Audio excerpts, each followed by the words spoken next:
what they like to do to draw confusion around it is they say, well, Jesus never said anything about witchcraft in the New Testament.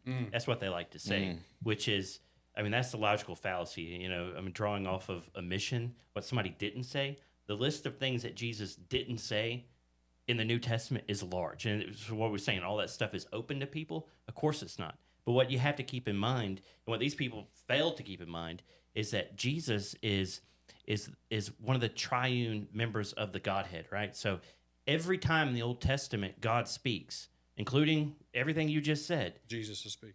yeah, Jesus is present. Jesus is speaking. The entire Trinity, Father, Son, and Holy Spirit, are in complete agreement with each other. So it's not like, well, there was this Old Testament version of God, like he's some sort of, bipolar person with split personality or anything like that. And he used to be really hateful toward these things. He used to not like these things.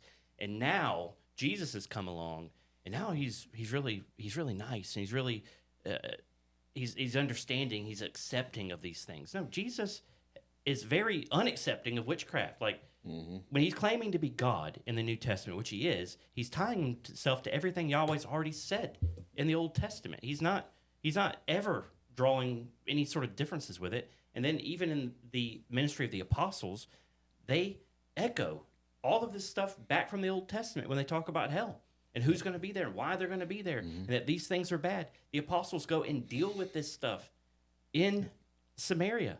They deal with sorcerers. They don't go in there and say, well, Simon, I've got good news for you.